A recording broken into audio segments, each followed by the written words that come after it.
Assalamualaikum warahmatullahi wabarakatuh. Perkenalkan nama saya Zahra Putri dengan NPM akhir 058. Di sini saya akan menjelaskan terkait materi yang sudah dipelajari pada BD1 Anatomi 3.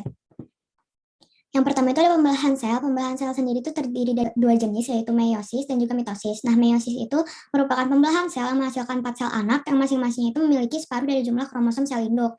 Nah, biasanya itu terjadi pada pembuatan sperma atau sel telur. Nah, tahapan meiosis itu ada tahapan meiosis 1 dan juga meiosis 2. Untuk meiosis 1 itu ada profase 1, metafase 1, anafase 1, dan juga telofase 1.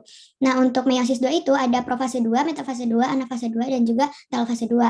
Berikutnya itu ada mitosis. Jadi mitosis itu merupakan pembelahan sel yang memiliki tahapan profase, metafase, anafase, dan juga telofase. Berikutnya ada fertilisasi. Jadi fertilisasi itu merupakan proses penyatuan kedua sel gamet yang terdiri dari sperma dan sel telur.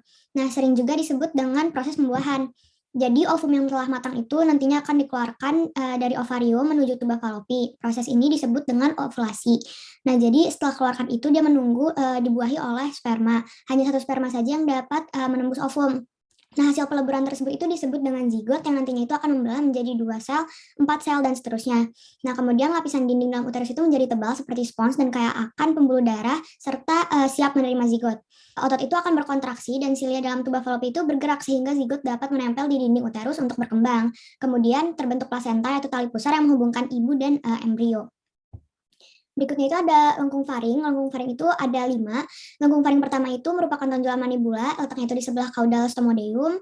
Lalu lengkung faring kedua itu merupakan tonjolan maksila, letaknya itu di sebelah lateral stomodeum. Lalu ada lengkung faring ketiga yang merupakan tonjolan frontonasal, itu terletak di sebelah caudal stomodeum.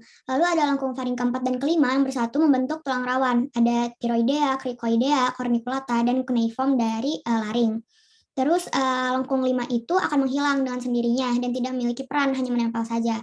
Nah, kemudian tulang rawan Meckel akan menghilang kecuali 2 bagian kecil di ujung dorsal yang nantinya akan membentuk incus dan malleus. Nah, apabila tidak ada tulang incus dan malleus, kita itu tidak bisa mendengar. Berikut itu ada pembentukan frontal wajah. Jadi pada akhir minggu keempat ada 5 tonjolan. Nah, pada fase ini tuh terlihat juga nih tonjolan frontal. Nah, terus pada awal minggu kelima, tonjolan maksila itu membesar dan tumbuh ke arah ventral dan juga medial. Bagian ektodermal itu menebal pada prominensia frontonasalis dan mulai melebar. Pada akhir minggu kelima, ektoderm pada bagian tengah nasal placoids itu mengalami invaginasi untuk membentuk lubang oral dari lubang nasal.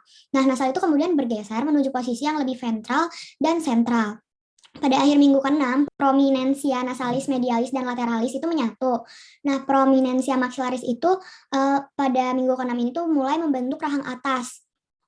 Serta garis tengah dari prominensia nasalis medialis itu membentuk septum nasal. Nah, di sini juga tonjolan mandibulanya itu telah bergabung membentuk bibir bawah primordial. Rongga nasalnya juga menjadi lebih dalam dan menyatu menjadi bentukan tunggal yang lebih luas. Nah, pada awal minggu ke-7, penyatuan prominensia nasalis medialis meluas ke lateral dan juga inferior, membentuk prominensia intermaxillaris. Pada akhir minggu ke-7 itu, atau ini minggu ke-8, pola wajah sudah seperti manusia, proporsi wajah akan berkembang pada masa fetal. Nah, penyatuan prominensia nasalis medialis itu akan membentuk aksis sentral hidung dan juga filtrum pada bibir. Bisa dilihat pada minggu ke-10 ini, ektoderm dan mesoderm dari prominensia frontalis dan masing-masing prominensia nasalis medialis itu berproliferasi, membentuk garis tengah septum nasalis. Nah, kavitas nasalnya itu sudah terbagi menjadi 2 yang terbuka sampai faring di belakang palatum sekunder melalui kloana. Berikutnya ada pembentukan palatum primer. Jadi pembentukan palatum primer itu terjadi pada minggu keempat ditandai dengan pembentukan prominensia facialis. Penyatuan prominensia nasalis medialis dan prominensia maxillaris itu dilanjutkan dengan prominensia nasalis lateralis dan prominensia nasalis medialis. Nah, apabila terjadi kegagalan, maka akan terbentuk celah palatum primer. Nah, pada minggu ke-7 itu, dasar kavitas nasalis berupa pelebaran ke posterior dari prominensia intermaxillaris disebut sebagai palatum primer. Nah, pada minggu ke-8, lidahnya itu berpindah ke bawah dan lapisan palatum secara cepat itu berotasi ke atas dan ke depan sampai garis tengah dan tumbuh secara horizontal. Nah, berikutnya itu ada pembentukan palatum sekunder. Jadi, pembentukan palatum sekunder ini terjadi setelah palatum primer itu terbentuk secara sempurna di minggu ke-9 kehamilan biasanya. Nah, ini tuh biasanya terbentuk dari sisi bilateral yang berkembang dari bagian medial dari prominensia maxillaris. Nah, kedua sisi ini kemudian akan bertemu di garis tengah dengan terangkatnya ke sisi ini. Ketika sisi tersebut berkembang ke arah superior, maka proses pembentukan itu dimulai. Nah, apabila terjadi kegagalan, maka akan menyebabkan terbentuknya celah palatum sekunder. Pada minggu ke-9, kedua sisi lapisan palatum primer dan septum nasal inferior mulai berdifusi di sebelah ventrodorsal.